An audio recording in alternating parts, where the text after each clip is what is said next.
What's up, everybody? This is the Sports League podcast, back for another week. I'm your host, Alex Leak. We got the co-host, Amanda. Amanda, another exciting week of football. Are you ready for it? Oh, I am definitely ready for this week. I have some recovering to do with my picks from last week. I know everybody got hit pretty hard with a random week of football. So I'm excited to see what surprises we have in store for us this week. Yeah, and me too. It's going to be a fun week. We're getting into, the heart of the season, and teams are starting to try to separate from the pack and show themselves as true contenders. And then you got other teams that are sitting at like 1-6, 2-5, 2-4 that are desperate. And these games now from here on out become very meaningful. So let's get into it. Week 8, Thursday night football, the 3-3 Bucks at the 4-3 Bills. Another game where uh, Buffalo, coming off a loss to New England, sitting at around 500. This was a game where it meant a lot to the Bills, and that's why I picked them. Did you have the similar thinking? Like Buffalo needs to have a good game, right? So I love both of these quarterbacks. They're my two favorite quarterbacks to watch. Obviously, they're not the best quarterbacks in the league, but they're my two favorites. I find them enjoyable. They're very passionate. So I picked the Bills as well, but I figured it was going to be a one-score game. And you and I have talked the past couple of weeks about Josh Allen looking like he was playing through injuries. I mean, he was in and out of the medical tent multiple times throughout this game, and he was still Yeah, able to stay in the game and play through it. But Kyle Allen was on the sidelines warming up just in case. So while he didn't miss a snap, I mean, there was some suspicion that there's an injury there that he's kind of playing through, which you and I had thought long before this game. So I think it was a great game. They both tried very hard. They were both coming off some pretty tough games.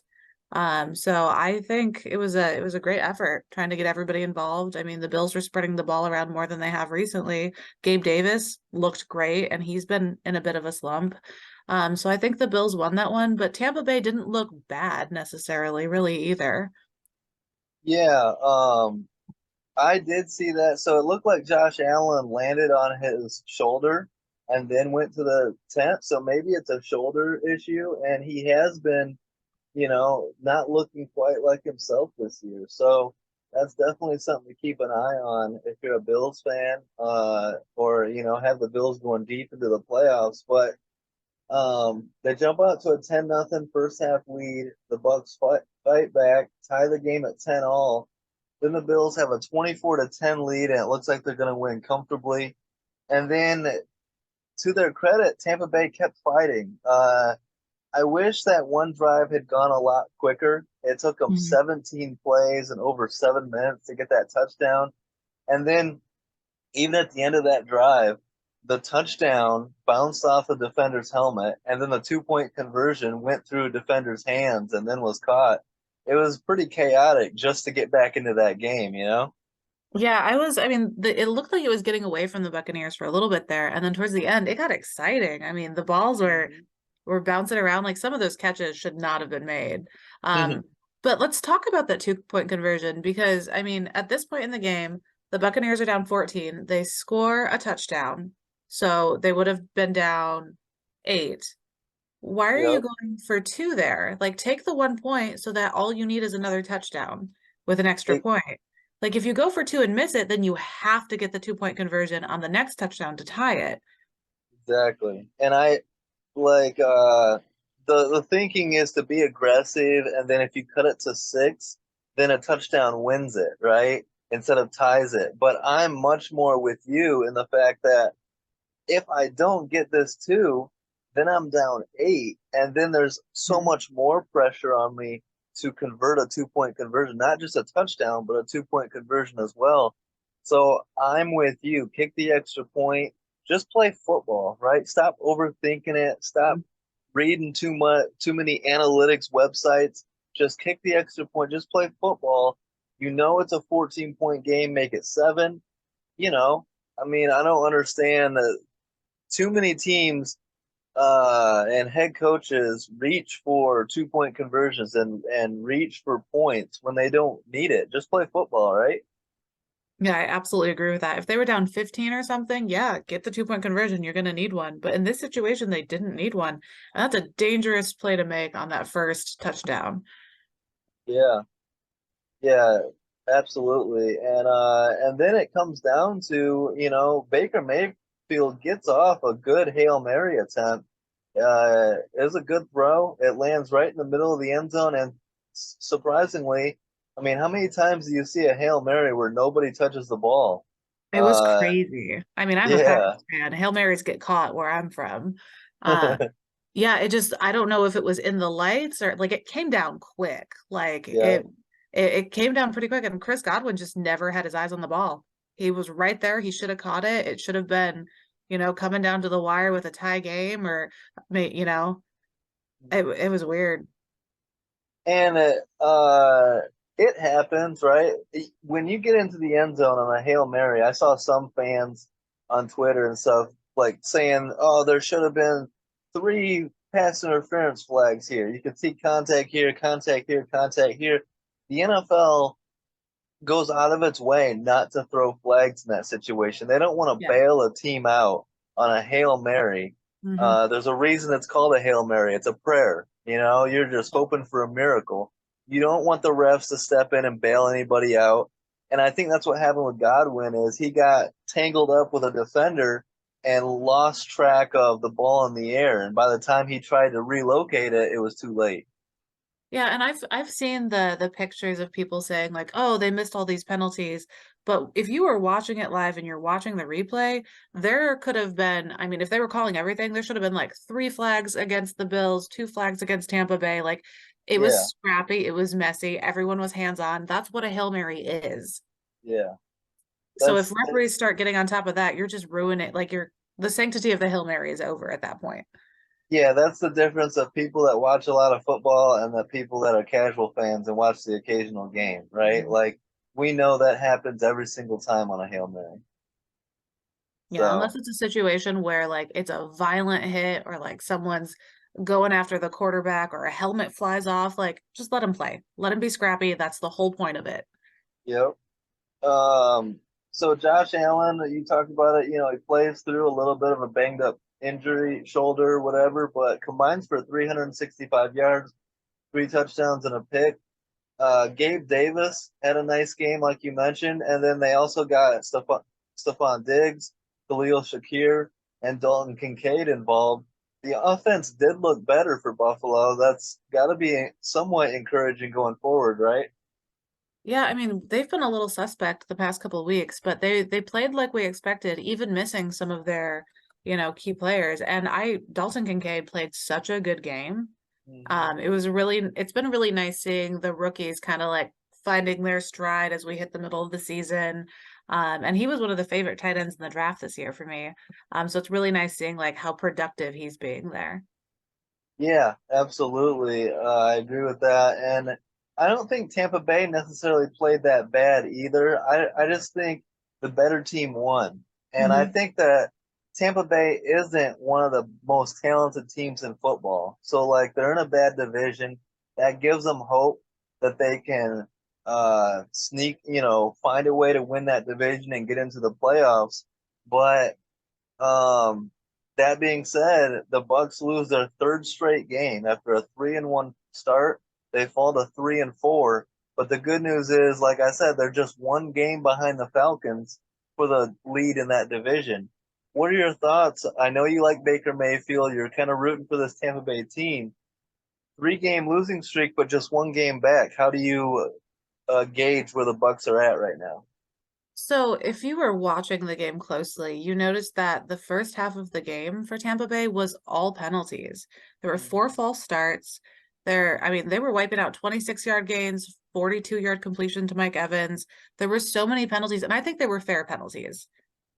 Like up until that last play, I think things were called pretty fairly. I don't think the refs seemed terribly one-sided, but a lot of those penalties were really holding them back. So I think if they can clean that up, some of these closer games that they're not being able to pull off, they'd be able to pull off better.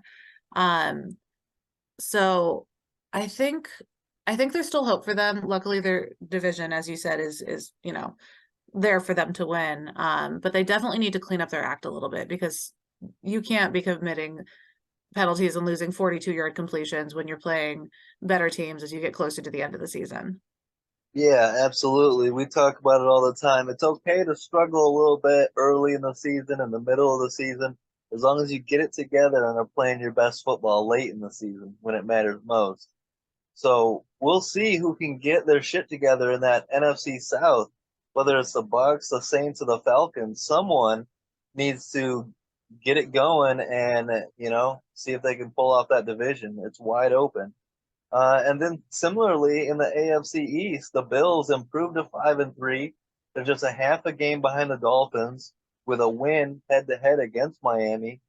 Um, New England looking a little bit better. The Jets not looking as bad. How do you see that AFC East right now? Oh, I'm excited for this because they're all going to get scrappy. I mean, the Aaron Rodgers thing potentially coming back is going to keep the Jets fueled. Right. The Patriots are trying to sort out their season, but it's been a rough ride for them. So I mean, it's a three-way race for the top there, which is going to be really fun to watch. Yeah. The rest of the season is going to be a lot of fun and see which teams make their move and take the next step. Do you have anything to add to that Thursday night game, or did we cover it all? No, I think it was covered pretty well. I mean, it was a good game. It was scrappy. It was how we thought it was going to be. Um, it- Will Golston, he got his first interception. He's been in the NFL for 11 years. Damn, 160th game in the league, and he got his first interception. that was So a nice pick too. it was pretty. He did good. So, he Yeah. was just biding his time, but I guess that was his moment to shine. It just took 160 games, but. All right, let's get to our picks. So things have really tightened up after last week. You have a one game lead on me. Uh, both of our records are pretty good. You're at 52 and 38. I'm 51 and 39. We're solid. Uh, double digits over 500. So let's keep it up. Yeah. I mean, I think it's funny because you and I will get into a stride where we're like, oh no, we're picking too many games the same. I'm gonna switch it up so we're different. So Yeah. I mean, last week I picked two just to have some different from you. So and you've done that before in the past couple of weeks. You're like, no, I'm gonna switch it up just so we can, argue some more. Um, but yeah, I should have gone with my gut last week. There was a couple of those. I was like, no, fuck it. I'll just, pick opposite. But yeah. This Yeah. week definitely going more with my gut. Yeah, I was set to pick the Packers until you picked them, and then I switched up to take Denver. So that was just a luck win for me. Yeah, that was one of those things like I didn't want to be rooting for the Broncos ever. That's my thing too. A lot of the times I pick who I want to win because I don't Mhm. want to root for, Matthew Stafford of all people. That And was my it's issue with the Thursday night game is I was like, I love them both. They're my favorite. Like, I don't know who to pick. So I'm like, I picked the Bills, so I'm rooting for them. But then like Baker Mayfield makes a good pass. I'm like, good job, Bake. And my husband's like, you're so weird. And I was like, just let me do my thing. Mind your business. you're like, I love both teams. I just want them to have Those are fun. my children. I love them.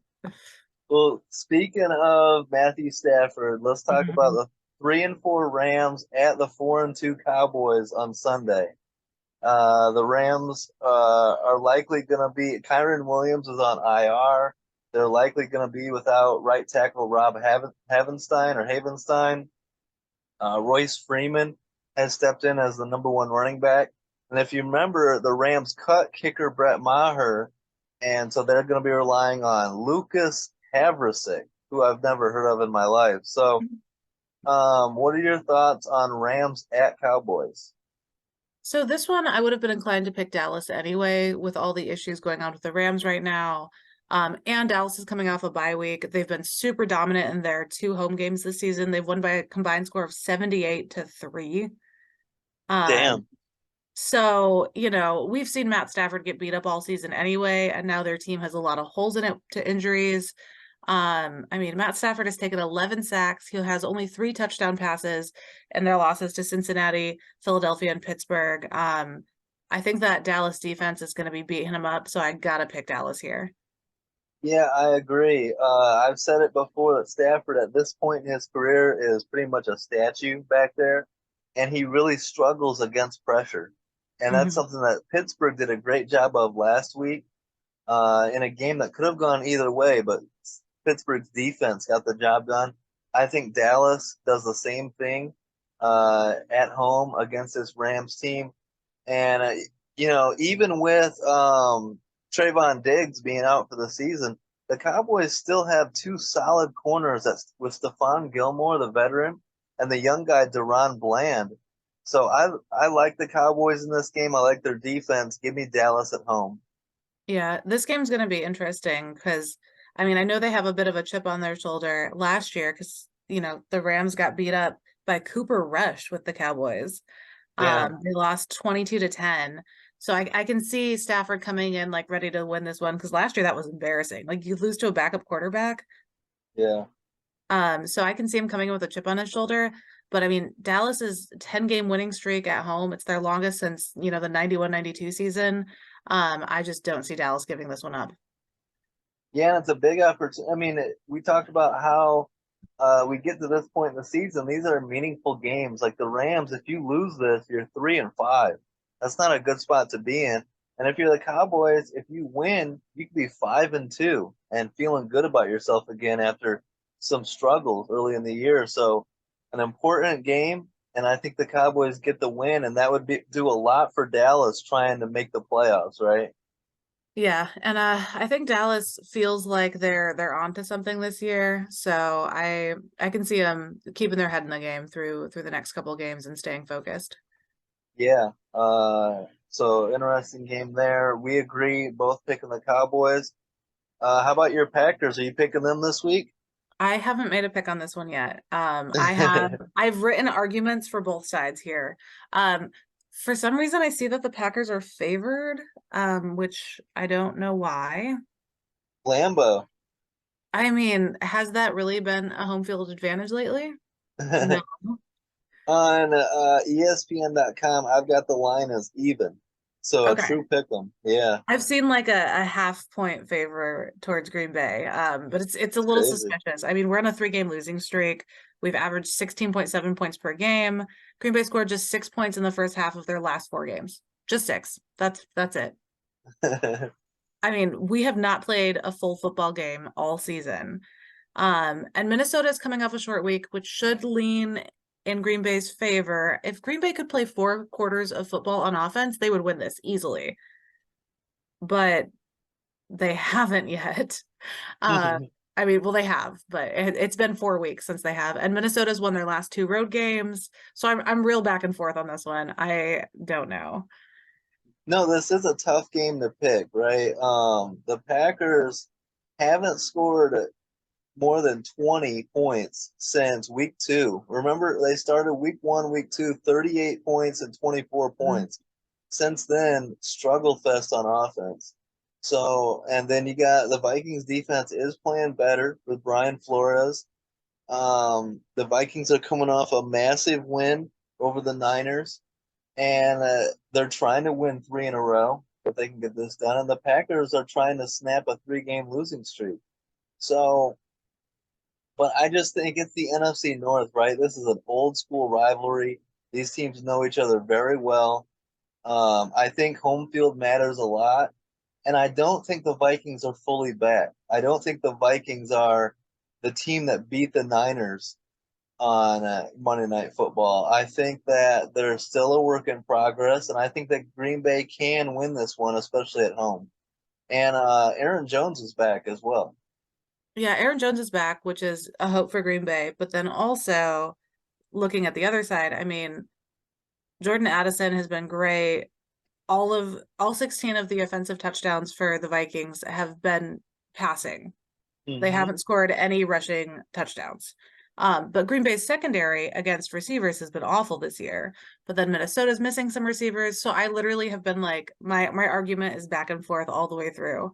Um, I Do you just think do you think Green Bay can get pressure on Kirk Cousins with the pass rush? I think we can get to him there. I'm more concerned Because about yeah, go ahead. I'm more concerned about our secondary not holding up and Jordan Love Hmm. than I am Kirk Cousins. I think our defense can handle things. because we haven't been losing by a large number of points. Yeah. So if our offense was playing, our defense is playing pretty well. They're doing what they're supposed to do for most of the game, but it's more the Green Bay Packers offense that I'm concerned about. Well, of all the times to play the Vikings and beat them, Justin Jefferson's out. So Green Bay needs to take advantage of that. I could give a shit about rookie Jordan Addison. If he beats me, then my team sucks, right? Justin Jefferson is the monster that nobody Mhm. wants to defend. So this is an opportunity at home with no Justin Jefferson for Green Bay to get a big win. And a very important win, snap the losing streak, and bring Minnesota back. Single handedly, if the Packers win this, they jump ahead of the Vikings in the standings. Yeah. So this is when you talk about who does it mean more for, it means a lot more for Green Bay. And I just think that they play a more complete game than Minnesota. And the Vikings are very inconsistent. You know what I mean? Yeah. They allow the ninth most points per game in fantasy to quarterbacks, which, doesn't always translate straight across to, regular points and stuff in the game.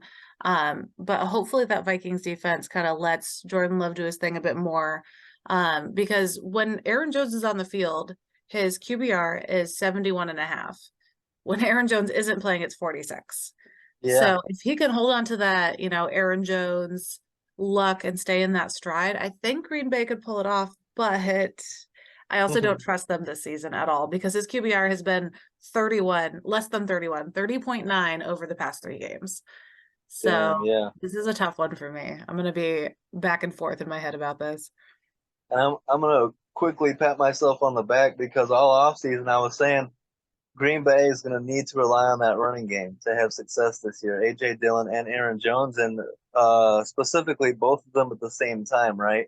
So Okay, they but why need. would you need to pat yourself on the back for that? On the back for that, all of our good receivers are gone. Like that's not Well, like something well, it's clever that we obvious. thought of. Well, no, I'm just saying it's obvious. And where's Yeah. Matt LaFleur on that, right? Like, Oh, I don't I don't, know. I don't care if Aaron Jones is hurt. Feed AJ Dillon to death. Like, Yeah. pound the rock. Yeah, give that And refrigerator some carries. He's a you know, sturdy I'm man. looking, I'm looking for every opportunity I can to pat myself on the back. So, Yeah, that's fair. I mean, that's pissed me off. Is like we went into the season without Alan Lazard, without Devontae Adams, without a good wide receiver one. I mean, Christian Watson is okay, but I think he's a two at best, and we just haven't yeah, addressed that issue. So like I just it's obvious to me that we have a hole there and they haven't really done anything to fix it. yeah, I agree, 100%.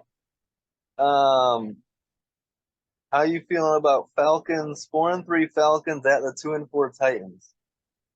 So this is another one that is kind of tough to pick because I mean, looking at their scores, like, oh yeah, Atlanta's gonna win, but Tennessee at home, Hmm. um, they're coming off a bye week, so they've had extra rest.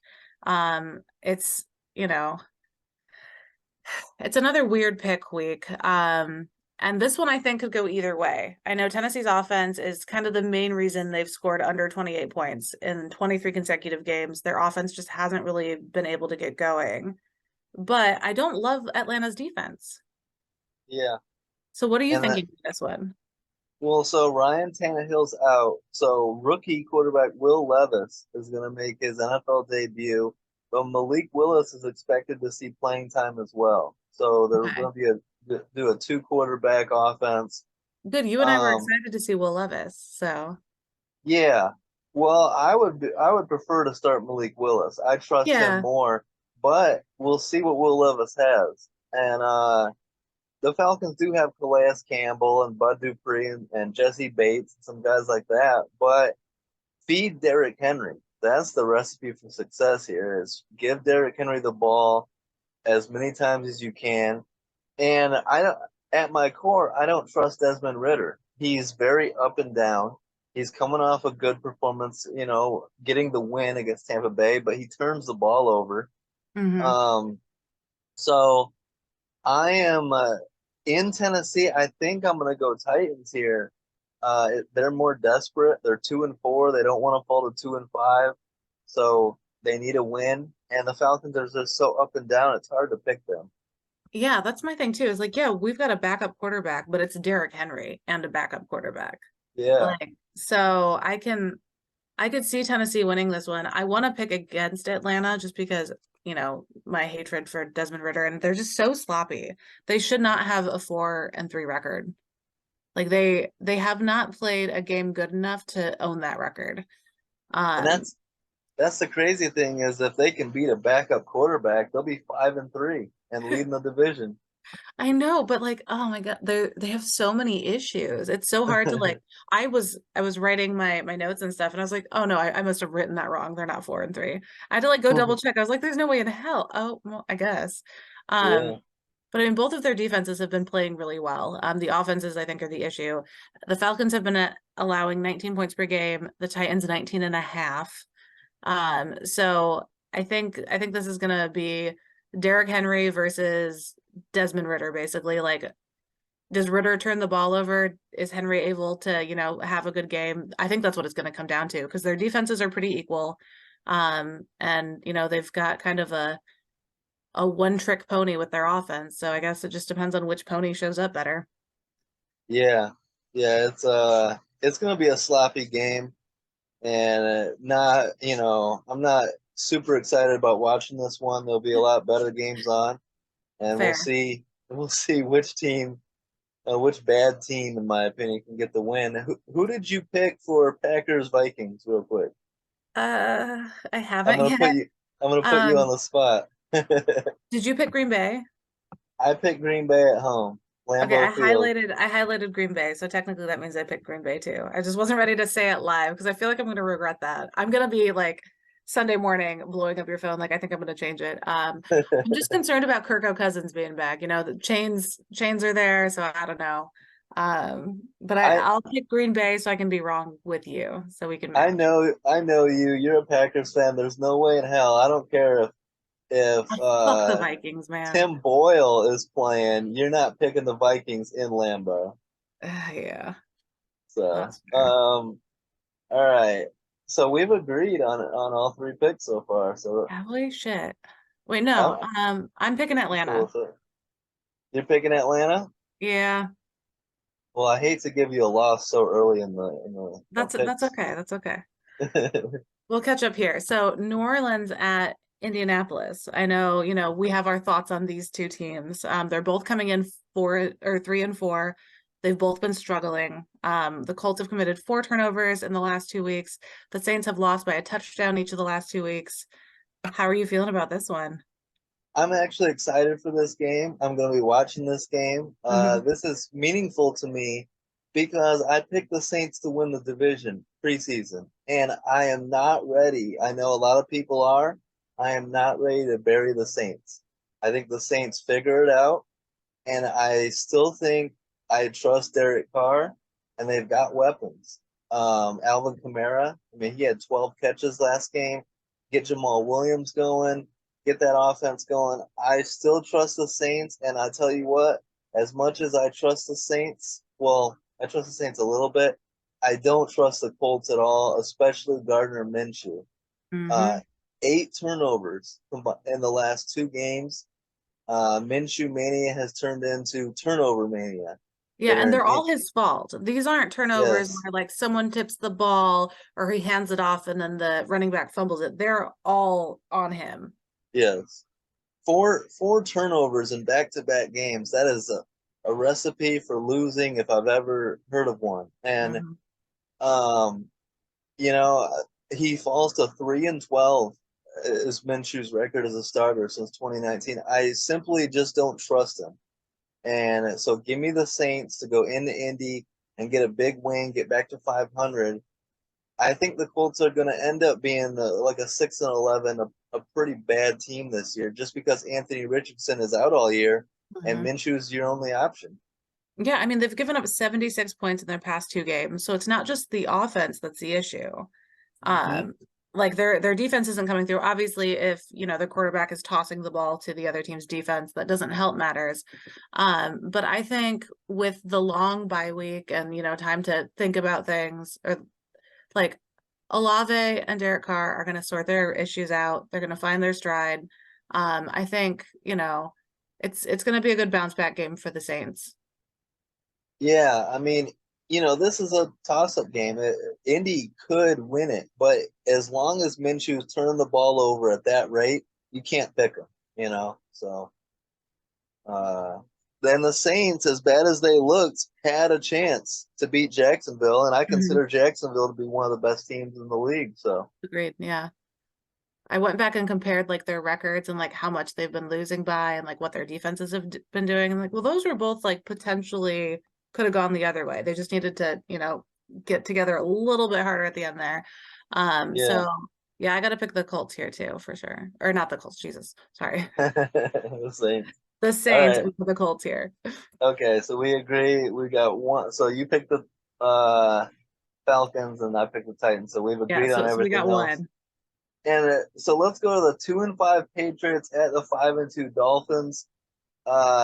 Early on, I was this was gonna be one of the picks. I was gonna be ballsy and take New England coming off a big win over Buffalo that nobody saw coming, and I was gonna be ballsy and say New England's figured something out, and they're gonna go into Miami, and the Dolphins are coming off a loss, and maybe the Dolphins aren't the contenders everyone wants them to be, but at the end of the day, the Patriots have to prove it to me again. I cannot pick it. If the Patriots beat the Bills and Dolphins in back-to-back weeks, okay, then I'm picking New England going forward. But I tend to think the win over Buffalo is just one of those games.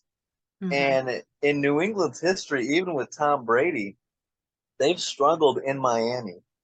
And do I trust Mac Jones to be consistently good enough now? No, I do not. I still think he's inconsistent. So give me Miami at home. And there's a chance Jalen Ramsey returns to go with Xavier Howard. And that to me is what makes Miami special when they have both those two corners in the Vic Fangio defense. Yeah, I'm with you on this one. I mean, Belichick earned his 300th win.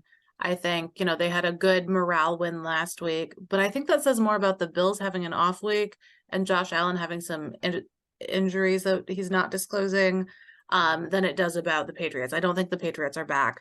And Miami is, they came off that loss to Philly, but they're a different team when they play at home this season.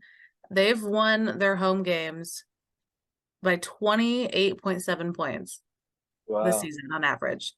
Tua has a 132.3 passer rating when he plays at home. I mean, they have played beautifully at home. And while the Patriots are really good at stopping the run, they have the fewest yards per carry that they've allowed this season. So, kudos to them for that.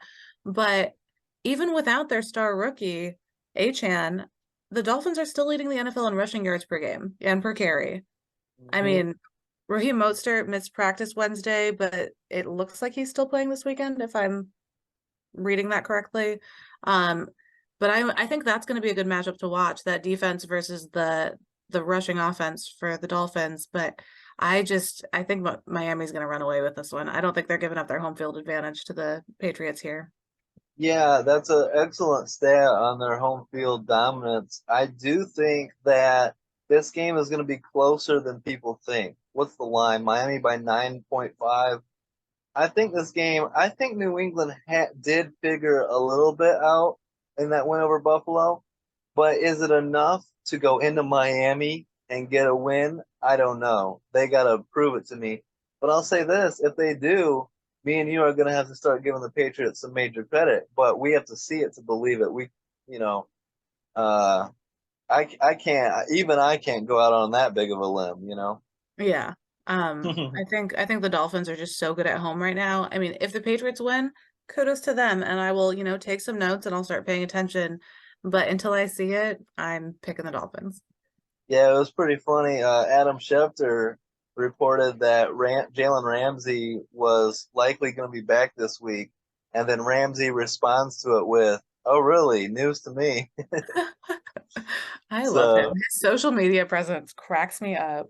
yeah, it's funny as hell. Um, let's go. How about the Battle of New York? I love this matchup. Every year it's just something. Every time that they get to play each other, there's just some drama, someone's scrappy, there's just some story. Right now the story is Dalvin Cook has been a little upset with not getting enough touches. He said in an interview that he was, getting 20 carries a game, and now he's not sure he's being used properly, and he's just, feels like he should be doing more. So I think that'll be kind of the storyline that the media and stuff are focusing on for this game, to see, how much he gets the ball. Is he, fixing those numbers? Are they addressing that issue? Or is he just going to be unhappy and request a trade? So it could be interesting. Yeah, I think that, the management or head coach or whoever needs to sit down with Dalvin Cook and be like, look, this is part of the process.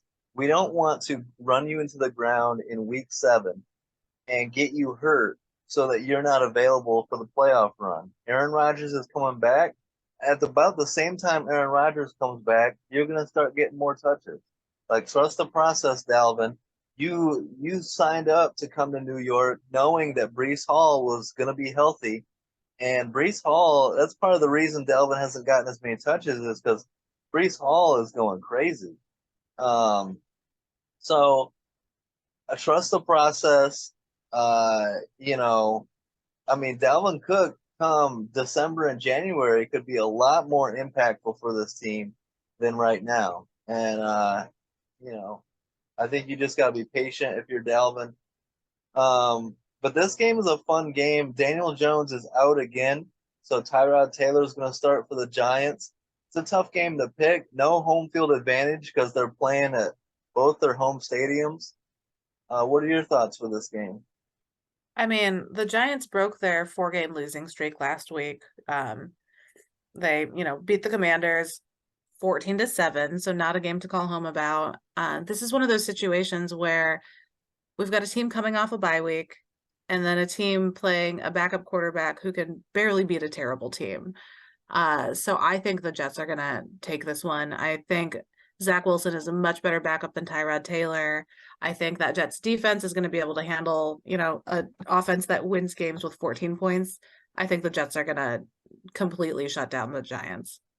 Well, the question here is that Giants defense now playing better? Are they for real? I trust Wink Martindale, the defensive coordinator, and they had 6 sacks on Sam Howell and really played well in that win over the Commanders. Can they do it again? And when you said backup quarterback who can barely beat a bad team, I was going to be like, which one? But then I remembered that Zach Wilson did beat the Eagles.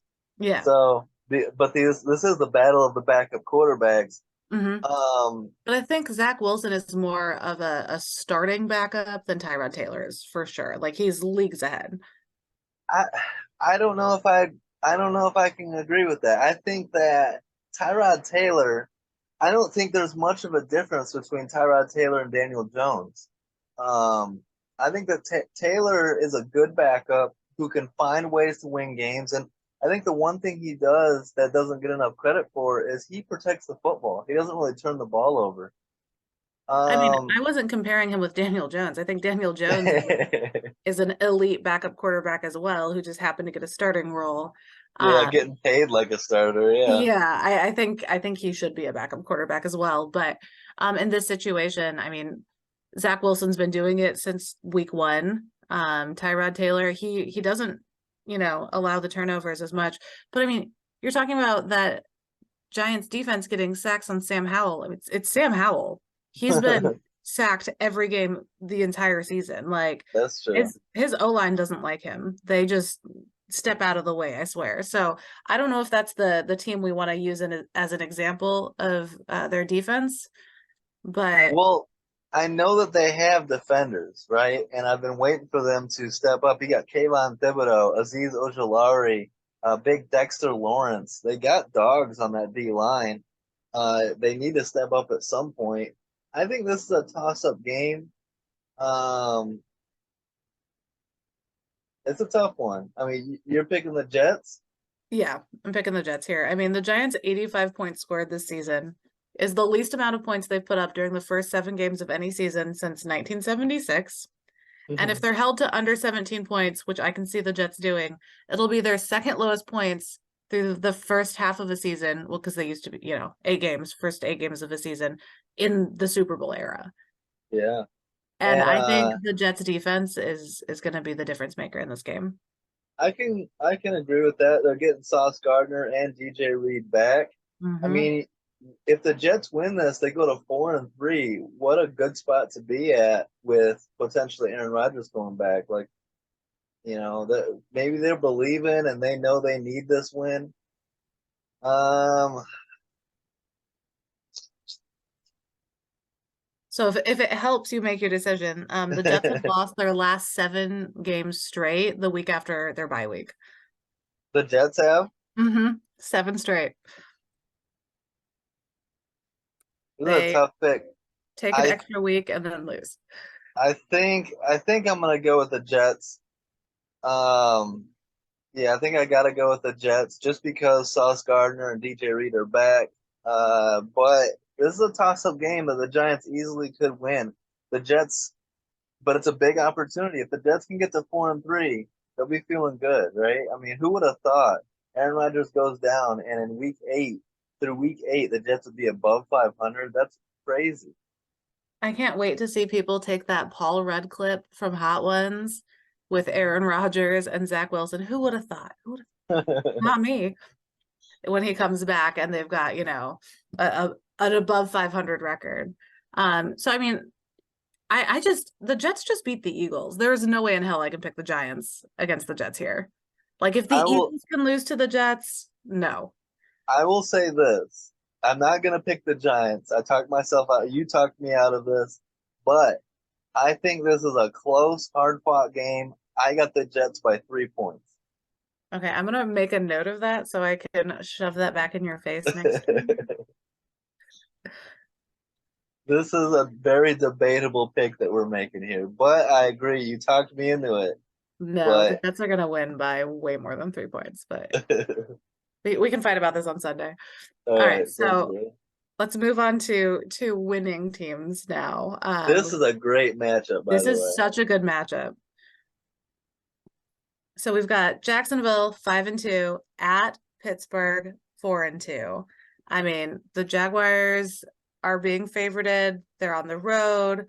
The Steelers are 2-1 at home. I mean, I would love to hear your take on this one because I know how you feel about those Jags this year. Yeah, and then you're gonna see my respect level here. I love the Jags. They're I've got Trevor Lawrence being in the MVP conversation, which they're kind of off to a slow start there, but still a solid team and an opportunity for both of these teams. A win gets either the Jags to 6-2 or the Steelers to 5-2, and well on their way to potentially, I mean, Pittsburgh could maybe be in the mix to win the AFC North, a very competitive division. Jacksonville could run away with their division, but this is in Pittsburgh. The Steelers defense has been playing great. As much as I'm not a Kenny Pickett guy, I'm going Pittsburgh at home here. Oh, interesting. Yeah, it's a very tough game to pick. I love the Jags. I love Trevor Lawrence. But at home in Pittsburgh with that defense, George Pickens is an absolute dog. And the Jags are still a little inconsistent, right? They could have lost to the Saints. There's games they could have lost along this way. There's games they shouldn't have lost. Give me Pittsburgh at home here. Okay, so I'm gonna pick Jacksonville here. Nice. So we can dig this one out. It was a very close pick for me. I mean, the Jags have one of the worst passing defenses. They've given up the league high 1,917 yards, but even though they're giving up yards, they're still grabbing picks and Hmm. getting those turnovers. And then you look at the Steelers, who have one of the slowest passing offenses in the league. Yeah. They only have 5 passing touchdowns this season, and we're in week 8. Yeah, So, they're I mean, fire Matt Canada for sure. yeah, so we have, one defense that's shitty, but then an offense that.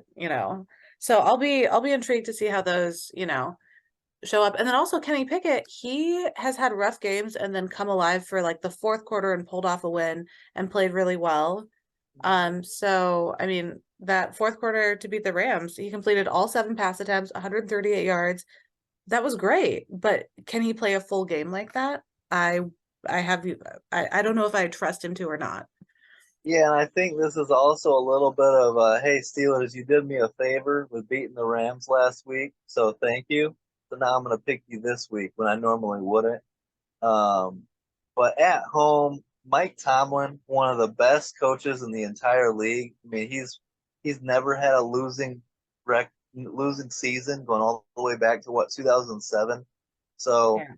uh, I trust that, and I trust T.J. Watt and Alex Highsmith. So yeah, but I do think this is one of the games of the week, and it's going to be hard fought, and again, probably a 3 point game. Come down to the wire. Yeah, I won't be mad at either team who wins this one. I think they both, can pull off the win depending on, who shows up Yeah, and who's making those plays. But we've seen them both play a game and play like they could beat the other team here. It just depends on who's having a better week, I guess. yeah, this could be a potential playoff matchup here, and Mhm. and that would be a fun ass playoff game. This was one of my 3 favorite games this week. Thursday night was my favorite one. I get to see my boys play each other, but this one I think is going to be real scrappy. So I'm excited about this one too. Yeah. Um. All right. Does we got the battle of number one and number two overall picks in Carolina? 3-3 Texans at the 0-6 Panthers. Does does Frank Wright giving up offensive play calling to OC Thomas Brown, is that enough to get Carolina their first win of the season? What do you think? Not here. Yeah. Not this one. So I picked Houston here, and I wrote myself a note with the caption, "When will Carolina win?" And then I, Yeah. mapped out their next 8 games. So I mean, they're at home versus the Colts. They go to Chicago, at home versus the Cowboys, go to the Titans, go to the Bucks, go to the Saints, at home versus Atlanta, and then at home versus Green Bay. And I'm just trying to pick apart their season and figure out when they're gonna lose. I mean, I could see their losing streak end maybe next week at home Yeah. versus the Colts or in It could Chicago. I don't think they're gonna lose to Houston. it could easily end in any of these three games versus Texans, versus Colts, at Bears. And I think it will. Whether if it's not the Texans, then it could easily be Colts or Bears. Yeah, I think it's more likely to be the Colts or the Bears. Yeah. CJ Stroud is just in such a nice groove right now. Hmm. Um, I mean, they've had victories in 3 of their last 4 games. They just had an extra week of rest with their bye week. It'll be a great matchup to see, Young and Stroud playing each other in a game. It's the first time they get to match up since the draft. But, it's it's gonna be the Texans. I just don't think the Panthers have what it takes. I mean, it Yeah. depends more on which quarterbacks O-line holds, who avoids sacks, who avoids turnovers.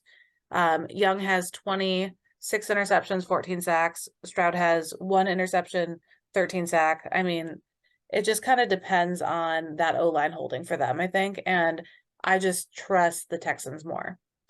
Yeah, and on top of that, the Texans D line and defense is a lot better too. And Yeah.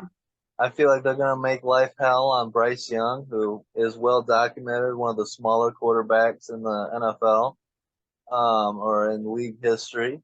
So yeah, this is a tough game to pick because and there's a lot of pride on the line with Bryce Young against CJ Stroud. And maybe Bryce Young gets up for this matchup and plays the game of his life with a new play caller and Adam Thielen and Hayden Hurst and Miles Mhm. Sanders.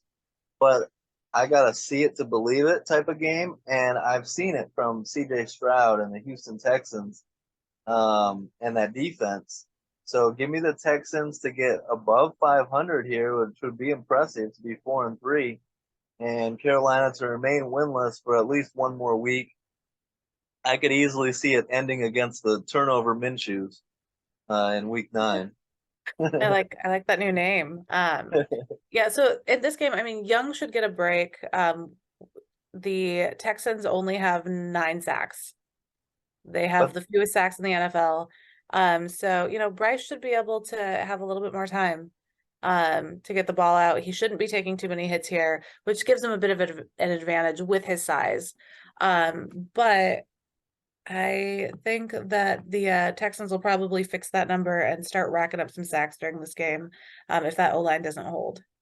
Yeah, and you got Will Anderson Jr., right? And Hmm. Jonathan Grenard. So they got some dogs on that D line. And D'Amico Ryan's one of the best young coaches in the Yep. game. He can coach circles around Frank Reich, so that adds to it as well. Yeah. So we're gonna agree on this one. Yeah, both taking Texans. Okay. I think We we should pick which game Carolina's gonna win. um Colts next week. You think I was gonna pick them? You know what? Let's say Bears for me.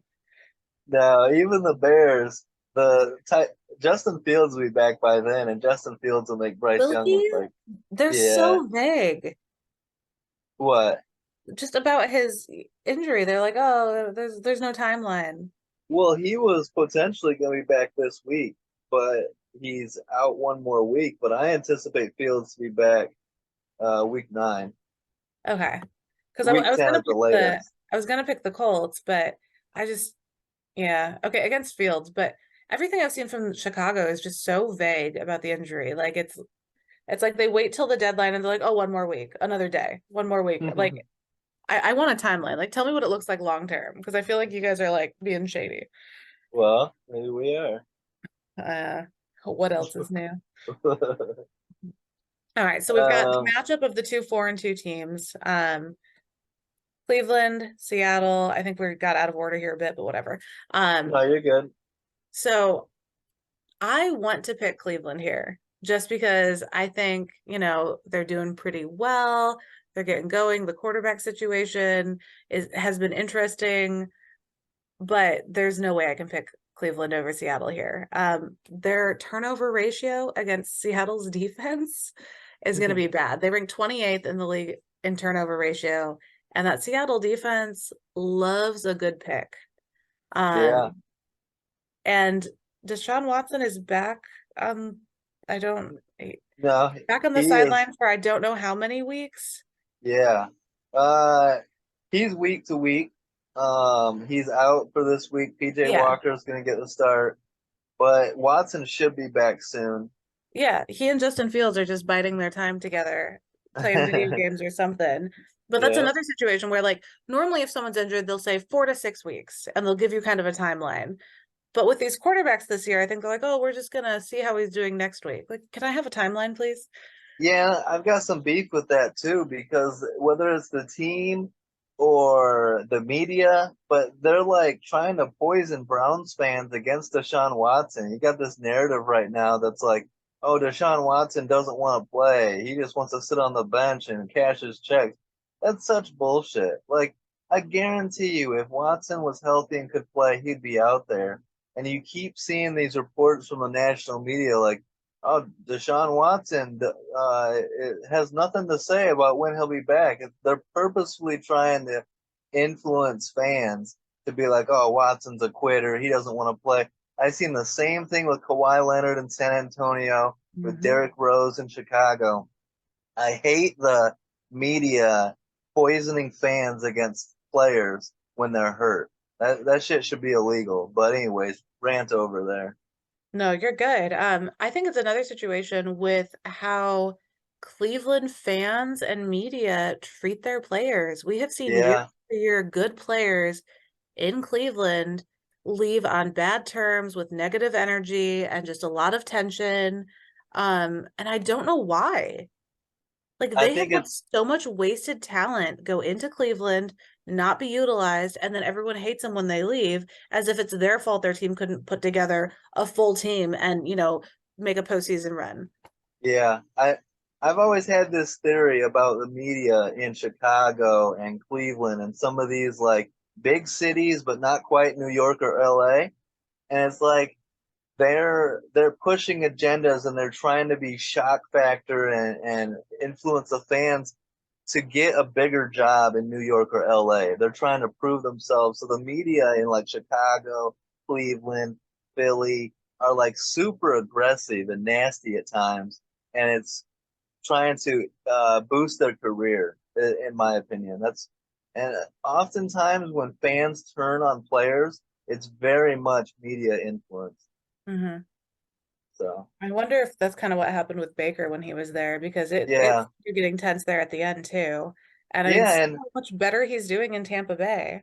Baker is one of the most likable players in the league. Like to turn a fan base on Baker Mayfield, that's pretty bad.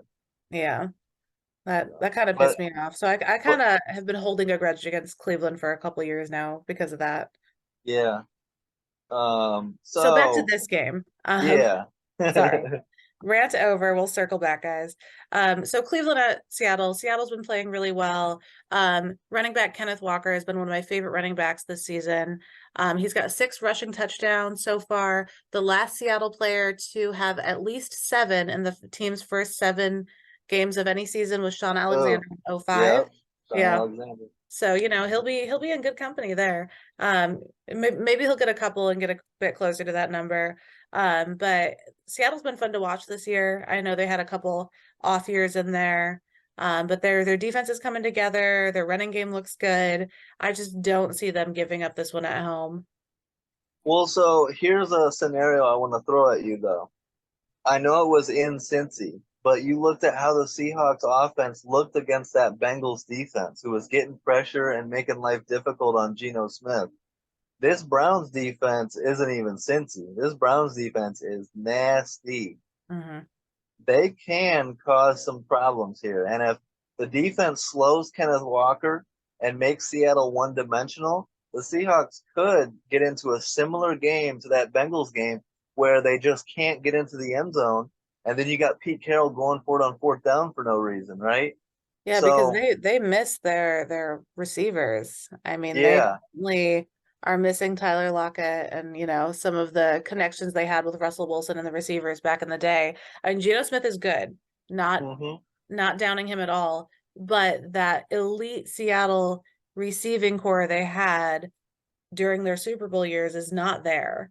But I think this is going to come down to a low scoring, very defensive game. But if you compare the two offenses, I think Seattle's offense has a better shot with Geno Smith than the Browns offense has. With PJ Walker. PJ Walker, yeah. It's interesting. I mean, and we did see Cleveland beat San Francisco, right, with PJ Walker. And It so did. we've seen it. This Browns team is hard to predict because they could shut out any quarterback. That defense is so nasty that they can carry the load. And you got Kareem Hunt and who's that other running back, Jerome Ford. So Yeah. they got a good team over there. They're well coached. Jim Schwartz is running that defense like crazy. I'm gonna pick Seattle to win, but this is a dangerous game for Seattle. They need to play their best football, bring it on the defensive side of the ball, and kick field goals when they're available. Right? This might be a 12-9 type of game where 4 field goals gets you a win, and you can't just try to score touchdowns against the Browns defense. So hopefully Seattle learned their lessons from the Bengals loss and plays a good smart game here and gets a home win. Yeah, I think this is going to be a low scoring defensive nail biter situation. I'm intrigued to see Myles Garrett against Mhm. Seattle. Yeah. I'm ready for that matchup. He was an absolute game wrecker against Indy last It week. was insane. Yeah. How do you feel about the Seahawks signing defensive end Frank Clark, former Chief who had a lot of success there, was with the Broncos briefly, but didn't do much there. But you know, he can have some impact now, but Frank Clark's impact can really be felt late in the year, especially in the playoffs, if healthy. Yeah, I think they're going to bring him in at the right time. I love the story of how he, got to Seattle. Jaron Reed said every time he passed Pete Carroll in the hallway for the last week and a half, he just said Frank Clark every time he passed him. Frank Clark, every time. He That's bumped into awesome. the defensive coordinator, Clint Hurt, and before he even said hi to him, he's like Frank Clark, just kept blurting it out. So I think the team is stoked that it worked out and he's coming to town. So I think morale levels are going to be great in Seattle this week. Yeah. Yeah, I love that when an organization listens to their players and I mean, it's not like Frank Clark is a bust or anything. He's a hell of a player. Why not Yeah. sign him, right? It would just be amazing to see what Green Bay would look like if they ever listened to the players on the team. Yeah, Aaron Rodgers. I mean, that's when Aaron Rodgers became disgruntled over time was because they got rid of his quarterback coach and they got rid of Devontae Adams. They got rid of Alan Lazard and who was that guy that went to Buffalo even? Kumaro, right? Yeah, Jake Kumaro. Yeah, listen to your star players, keep them happy, and then be amazed at how how well a player plays when they're happy and feel wanted, right? And feel heard out. So, Yeah, I remember multiple stories coming from the preseason in years past when Aaron Rodgers was still there, where someone would ask him how he was thinking about, the young receivers, and um he would say like, "Oh, I really like this guy. I think he's doing really well." And like the Kumaro yeah, story in particular, they called him Touchdown Jesus. They loved him. They asked Aaron Rodgers how he felt about him one day. Aaron Rodgers said he was great. Their chemistry was growing. He was excited to see where they went, and then he was gone the next day. yeah, it was like almost on purpose, like spiteful. Yeah, but that had happened like a couple other like practice squad guys like years past as well. Like the lack of respect for your multiple time MVP quarterback, if he has Yeah, some input, fucking take it. I yeah, don't, that's common sense. If my best player, especially quarterback, says he likes a player and has chemistry with him, wouldn't that be your number one goal to sign that dude up long term? yeah. So But all Green right. Bay, Green Bay paying for some sins of the past right now. I kind of feel like. Yeah, karma came back. So speaking of um. karma, I think we skipped over the Eagles at Commanders. Oh shit. Yeah. Good call. Speaking of karma, Jalen Hurts played through his knee injury on Sunday Night Football. The Eagles bounced back. We head into, a matchup rematch against the Commanders, who are 3-4. The Eagles are 6-1. Um, Washington's had a tough run. They lost to the Bears and their Giants in two of their last three games. Philly has lost their last two meetings at Washington. So we know Washington can play a good game against the Eagles. The Eagles are coming off a thriller win, 34-31. Um, I'd love to hear if you think that Washington can keep their streak going of winning at home versus Philly. Yeah. Somehow I totally skipped this on my preparations. But this is an easy pick for me. Give me the Commanders at home to beat the Philadelphia Eagles. This is where I I was getting a knew little you were gonna crazy. pick them. But so I believe it was last season where the Eagles were undefeated for a while and Uh-huh. no one had beaten them. And then they played the Commanders, I Yep. believe, in Washington, and the Commanders beat them. Uh, Division rivalry game. Sometimes you throw out the records. The Commanders are a very up and down team. Sometimes they play pretty damn good. Sometimes they play like shit. Uh, with a great, contender Eagles team coming in, the Commanders are going to play their best football. Give me Washington at home. Yeah, and I mean their last meetup, they met up in week 4. It went into overtime. Yes, It exactly. was, Good call. you know, it was a 3-point overtime game. So I think the Commanders can put up a damn good fight here.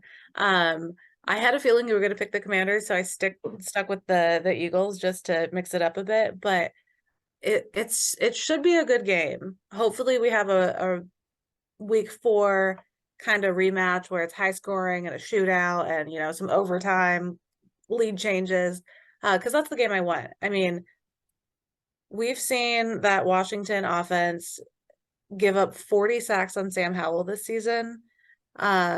And the Eagles just picked up a new safety, so I think maybe the tides have turned a little bit in the Eagles' favor. Um, so that's why I got to stick with the Eagles, but I'm hoping for a good game. Yeah, and that speaking of that, that might work against them, right? How well they played the Eagles in Philly. If the Eagles should be on red alert for this game. Be like, look, this team knows how to beat us. They know how to play us. Even if we find a way to win, they're gonna fight tooth and nail to beat us, and we have to take this team seriously. throw out their record. Let's pretend the Commanders are 6-1 like we are, and go into this like it's going to be a bloodbath. Because if they don't come with that mentality, the Commanders can beat them, right? So that's going to be interesting. And then I love that trade for with the Titans for safety Kevin Byard. Hashtag just a fan. If you remember that story when Deion Sanders was critical of Kevin Byard after a game, and Byard responded, and Deion didn't know, or no, he was critical of the team, and Kevin Byard responded to him, and Deion's like, "Well, what do you know? You're just a fan." Like Yeah. Deion didn't even know Kevin Byard was a player. I mean, it's not a name you hear ever. Like He's very he's one of those talented, though. Yeah, quietly productive players. Like yeah, he just does his job. He's not in the media. He's not yeah. getting penalties. You're not seeing his name on the TV. Like he's just doing his thing and it's working and it's productive. So I think he's going to be a great fit. Oh yeah, Eagles. perfect fit there. And they lost C.J. Gardner Johnson. Kevin Byard can fill that role easily. Yeah, and he's And a Philadelphia native. I don't know if you knew that. no, I didn't. I love Yeah, that.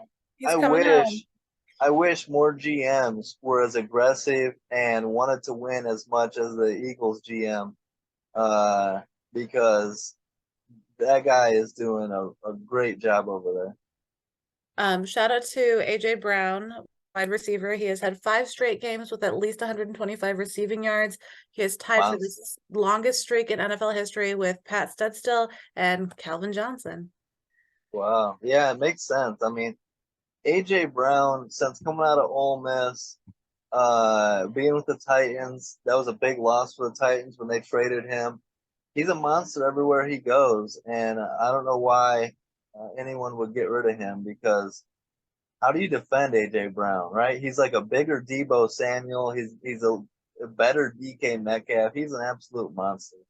Yeah, I remember there was a rumor that the Packers were going to try to trade for him, and I was biting my nails, ready for that to work out, and it did not, and I was pissed. It was like 5 years ago, 4 years ago, or something.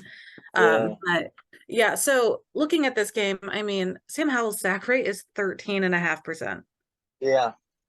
If Jalen Carter and those boys get after him, then yeah, the Eagles could. This is either going to be a Commanders win by like 2 points or 1 point or three at most, or it's going to be the Eagles by 35. It's one of That's those type of games. that's exactly how I felt too. It's like if the Commanders show up, it's going to be close. It's going to be an overtime 3-point game like last time.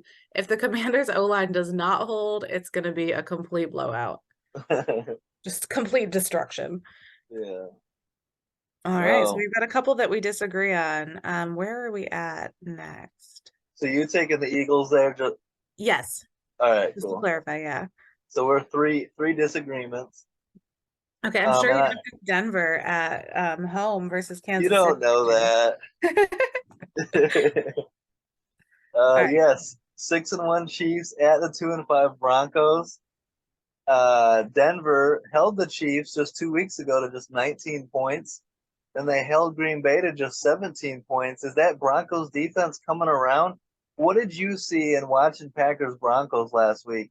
Is Denver's defense playing better, or is that just Green Bay's offense dropping the ball? Green Bay's offense dropping the ball literally and figuratively. They only played half a game. Yeah.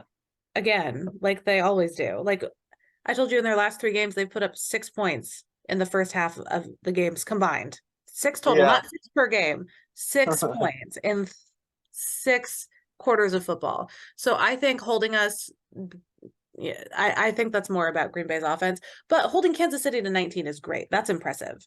Yeah. Granted that Denver offense only put up 8 in that game, which is not enough to win. Yeah. Kansas City limited them to 197 yards total offense in that game. So while their defense might be okay, I don't think their offense has any answers. I think the Broncos are playing better. Based on what I've seen the last 2 weeks, I think they're playing a little bit better, defensively and offensively.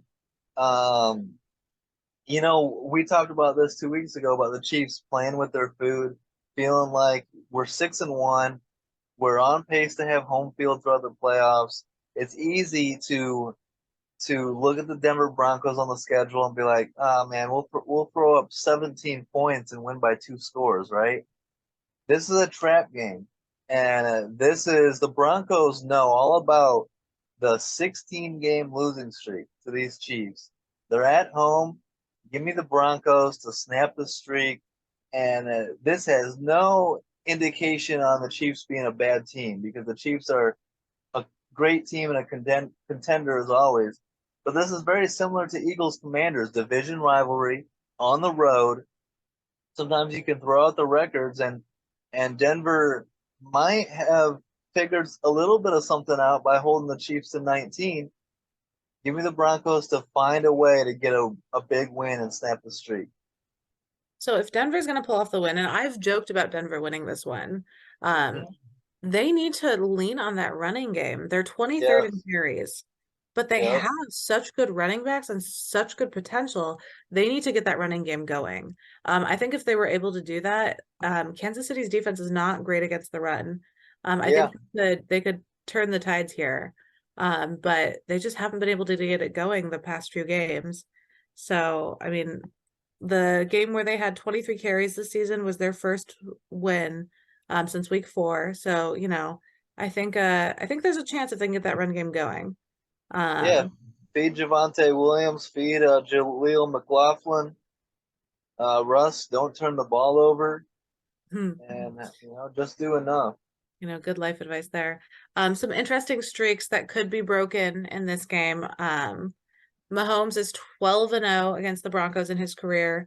He's 16-0 on the road against AFC West teams, and he's 25-0 in his career against teams with multiple games under 500. Yeah. I So mean, and it would be a great win for the Broncos if they could pull it off. yeah, and like I said, the Chiefs might get caught slipping, not taking them super seriously. Mahomes turned the ball over a couple times in the first meeting against Denver. Justin Simmons has intercepted Mahomes more than any player in Mahomes' career, so he Hmm, kind of has his number a little bit. good. Some magic, some voodoo. Put a little curse on this game, Amanda, and who knows what can happen.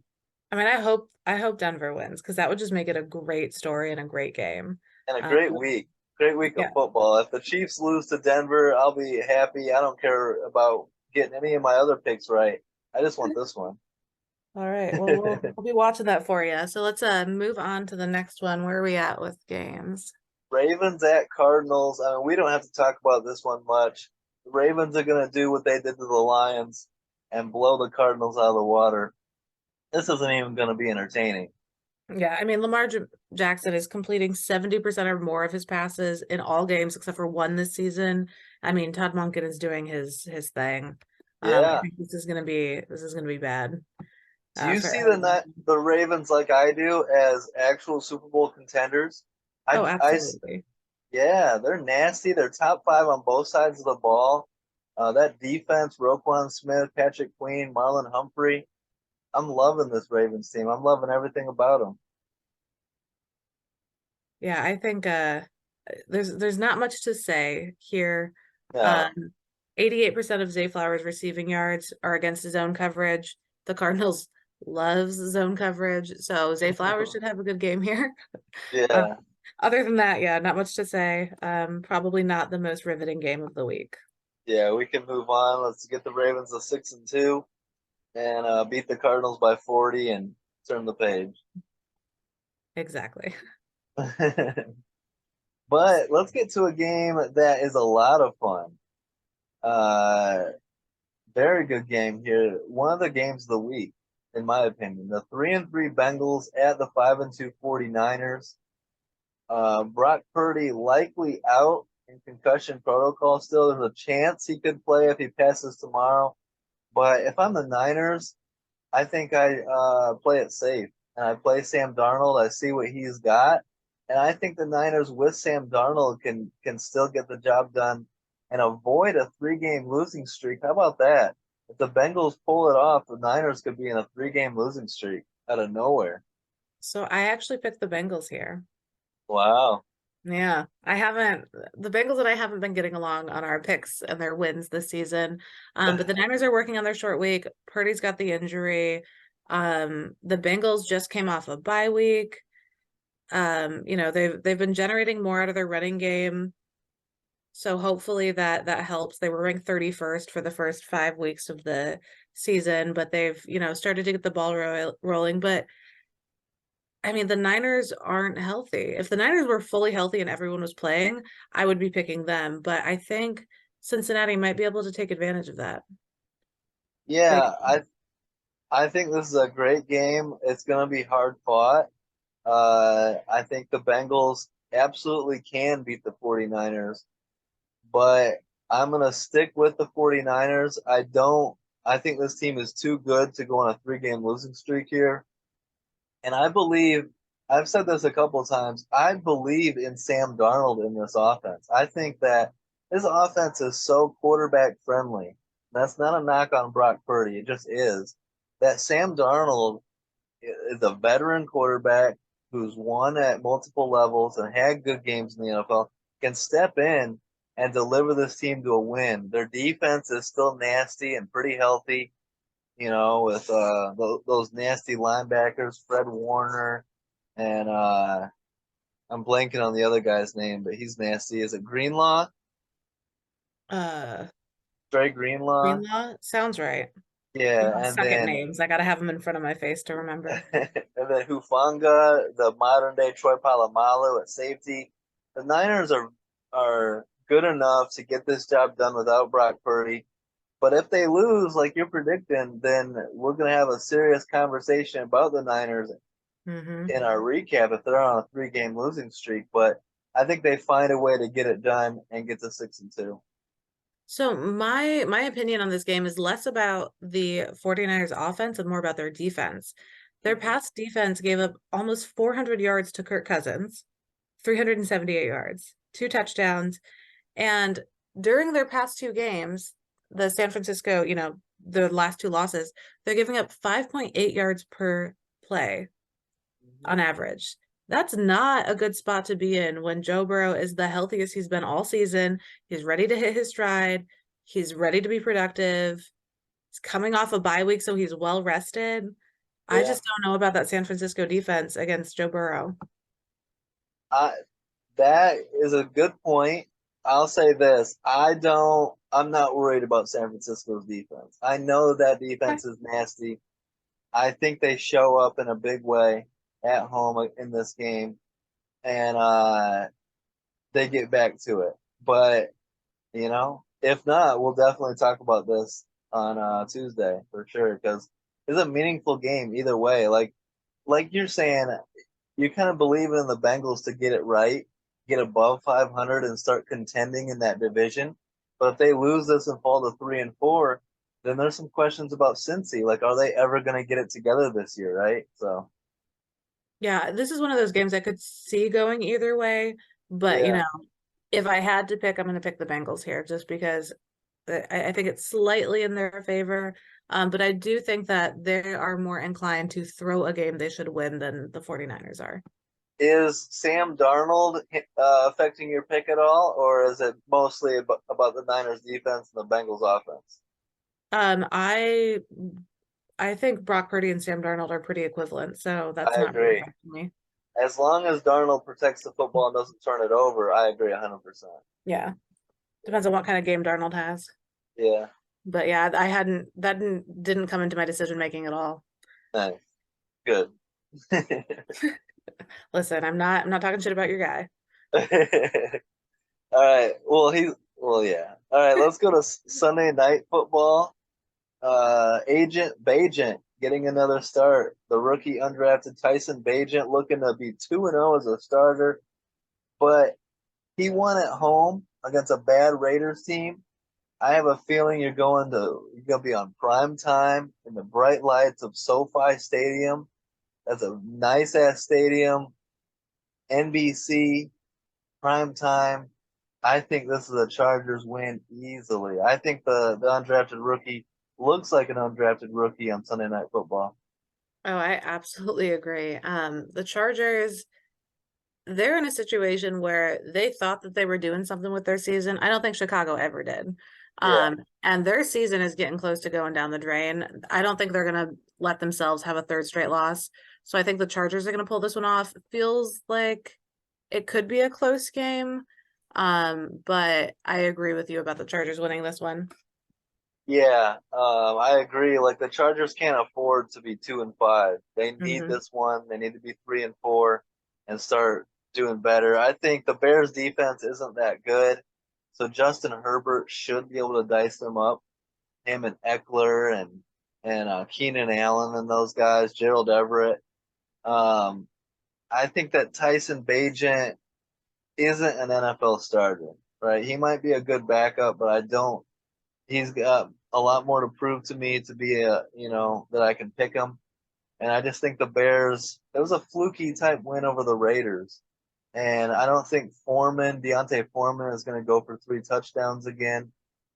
I think this is where the Bears' lack of talent catches up to them against an underachieving Chargers team, and the Chargers kick their ass pretty thoroughly. Might be like something like 27-13.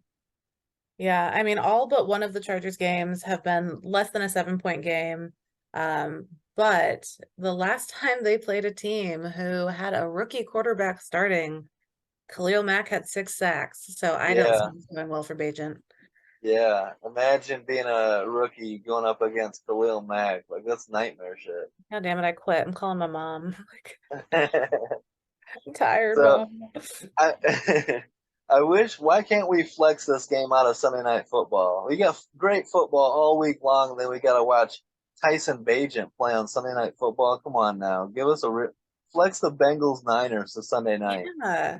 Like we had some great matchups this week. Like Thursday night football was I was looking forward to for weeks, which is weird because Thursday night is normally pretty questionable. That matchup Yeah, was great. We've got some good matchups, but we get to watch, rookie Tyson Bagent. yeah, Fun. Yay, and can't then the it's not just him. The Bears team around him is wait. pretty bad too. So But I mean, they have to get a couple primetime games. They have to spread them around, but no, get the Bears off of prime time. I mean, put anybody else like that embarrassment out the of here. self-loathing is strong over here, guys. All right. So speaking of cities with a lot of self-loathing, Detroit is at home. They have a 5-2 record. The Vegas Raiders are coming to town at 3-4. How do we feel about this one? I know Detroit's, had a lot of ups and downs over the past few seasons, but they're finally in a stride. They feel comfortable here. They're winning some games. The Raiders have had a couple interesting wins this season. How do you feel this one's going to play out? This is fun because I've been flirting with pissing people off in the group. I know there's quite a few Lions fans in there, and I keep picking against them every week, and they keep reminding me. And then I guaranteed it last week, and the Ravens kicked their ass, so already on hot water. And I think this is the week I piss them off. Like I think they're gonna get fed up with me this week when I pick the Raiders to go into Detroit and beat their Lions and put the Lions in a 2-game losing streak. Jimmy G expected to return for Monday Night Football. Josh Jacobs has the best performance of the season. And the Lions, Jared Goff continues to suck. And the Raiders get a big win in Detroit in Ford Field on Monday Night Football. I feel like the Lions are looking to bounce back. I And agree. Yeah. with Dan Campbell in the locker room, I just don't know if he's going to let him lose back-to-back games like that. Um, I feel like the mentality in that locker room is going to be to just go out there and handle it. Yeah, Jimmy's back, but I mean, are you ever fully back the first week after returning with a back injury? Well, back enough to be better than Brian Hoyer and Aiden Well, O'Connell. yeah, but I'm just saying, like, he takes a hit or two or, goes down. Like, I rarely see a quarterback snap back the week after returning from being out with a back injury, was my point. I don't know if Yeah. it's fully healed. Yes, it's better than their backups. And Josh Jacobs, I have been wanting this man to hit 100-yard game Hmm. all season. I think maybe he can Yeah. in this game. I can see that against Detroit. I mean, The issue is the Lions are currently ranked number 3 in run defense. That was more attributed to the first few games of the season. Last week they definitely were handled. And you guaranteed that win, and I will take my loss, even though I only picked the Lions to piss you off, but fine. But Well, I yeah. think I think I gotta pick the Lions just to keep our opposite streak going here with the Lions. Yeah, and I'm not gonna guarantee this one. I'm not, this isn't the Ravens, but and I said it before. Remember when I picked the Raiders against the Packers? I was like, I don't recommend this. Like the Raiders are not a fun team to pick because they're so No. bad. But Um, I have a yeah, question though. You said a few minutes ago Jared Goff is going to continue to suck. What exactly do yes. you mean by sucking? Because he has Well, 22 passing touchdowns, which is the most in the NFL. His QBR is yeah. 85, which is the second in the NFL, and a 73% completion percentage, which is sixth off play action. So where is he sucking? Where he is sucking is last week, right? Yes. He's been great. He's So had been 1 week. having Okay. he's been having an out of body experience up until last week. Like Oh, okay. he's been not Jared Goff, he's been Jared Montana. And then last week everything comes back down to reality. And that to me is a microcosm of my opinion of what these Lions team is. Everyone's crowning them and saying, you know, playoff wins are going to happen this year. I think a lot might factor into Vikings Packers on Sunday, right? The Lions are going to be sitting back watching that game. Hmm. And if I wonder how that impacts how they play on Monday night. If the I don't Vikings think they win, care. they should though, because if the Vikings win and get to 4-4, and the Lions lose and get to 5-3, suddenly it's a game between them when it felt like the Lions were going to run away with this division. And the Lions haven't played the Vikings yet. They got two head to heads, and everyone was crowning the Lions NFC North champs in week 6. And my thing was all along, what the fuck are we doing? It's week 6. Have you guys not watched a ton of football? A lot can change in a couple weeks. And the Lions better win this for their own sake, because if they don't, you're going to hear all that talk, all that praise from the national media will quickly turn to a 180 and start saying same old Lions. If they're on a 2-game losing streak and lose a bad game at home to the Raiders. So there's pressure on the Lions in this game on national TV on Monday night.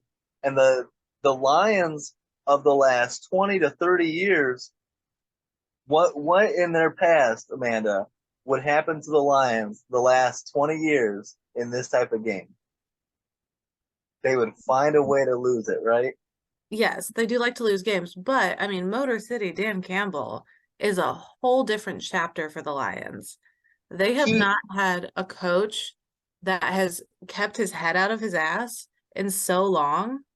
I think he is going to keep them focused and keep like I don't think they're getting cocky. I don't think they're paying attention to the rest of the division. I think their heads are in the books. They're studying play tape. I think they're focusing on their game and just continuing to win games and especially bouncing back after last week. I think they're more concerned about the fact that they lost last week than they are about if the Packers can pull off a win against the Vikings or if the Vikings come make it up to 500. Yeah, and that to me, a lot of people, and you feel free to believe that, but to me, it has to be proven, right? And I agree that the Lions are being built the right way through the trenches, and they've made some nice moves. And Dan Campbell seems to be a good coach, but you have to prove it in the win and loss column. And the Lions have never won the NFC North. And we can say that Dan Campbell is a different coach, but you have to prove it.